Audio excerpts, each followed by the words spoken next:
Bonjour, alors très rapidement sur cet exercice sur l'application basique d'un pourcentage pour que les choses soient bien claires. J'ai un article qui coûtait 123 €, son prix a augmenté de 3,25%. Quel est le nouveau prix? Alors je vais vous montrer la méthode traditionnelle qui consiste à calculer l'augmentation et puis la rajouter. Et ensuite je vais vous montrer une méthode que je trouve plus pratique avec les coefficients multiplicateurs. Donc voilà, on va commencer par la première méthode qui consiste à calculer la hausse.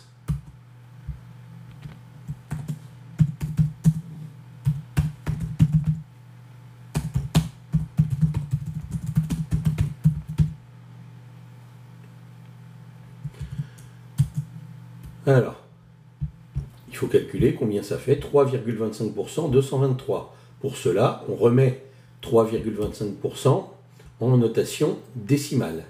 D'accord ? On ne peut pas calculer avec un pourcentage écrit comme ça en pourcentage. Il faut remettre en notation décimale. 3,25%, ça veut dire 3,25 sur 100. Et pour diviser par 100, on décale la virgule de 2 crans vers la gauche. Ça nous fait donc 0,0325. Il est bon de savoir, même sans y penser, de manière automatique, passer d'un pourcentage écrit en pourcent à un pourcentage écrit en notation décimale. Donc ça c'est 3,25%, et pour l'appliquer à 123, on va tout simplement multiplier ça par 123. Je multiplie par 123, et le résultat de ce calcul va me donner la hausse du prix, dire de combien le prix a augmenté. Il n'y a qu'à demander à la calculatrice de me faire ce calcul. 0,0325 multiplié par 123 et cela me fait 3,9965, bon, on va dire à peu près 4 €. D'accord, on va dire que c'est à peu près 4 €. D'accord, donc ça c'est 4 € d'augmentation. Okay. Maintenant, pour connaître le nouveau prix, une fois qu'on sait que ça coûtait 123 € et que ça a augmenté de 4 €, il suffit de rajouter 123 plus 4.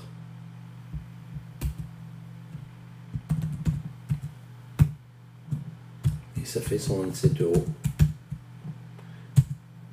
Donc le nouveau prix est de 127 €.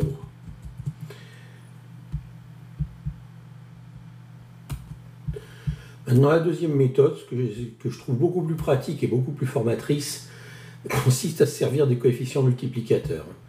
En général, il est utile quand on fait des calculs un peu plus complexes que celui-là, de savoir passer du pourcentage au coefficient multiplicateur.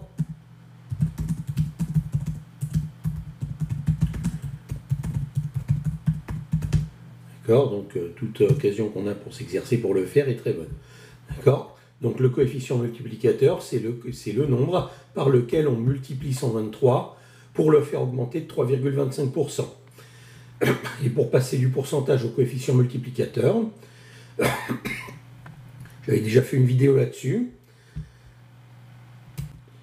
Il suffit de prendre le pourcentage écrit en notation décimale, celui-là, et de lui rajouter 1.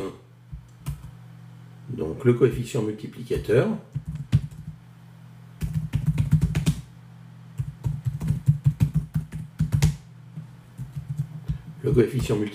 vaut le pourcentage écrit en décimale plus 1. Ça, c'est quelque chose qui doit être sûr. Le coefficient multiplicateur, c'est 0,0325 plus 1, et c'est donc 1,0325. On peut même le faire sans avoir à écrire ce calcul, passer du pourcentage au coefficient multiplicateur, même sans y penser carrément.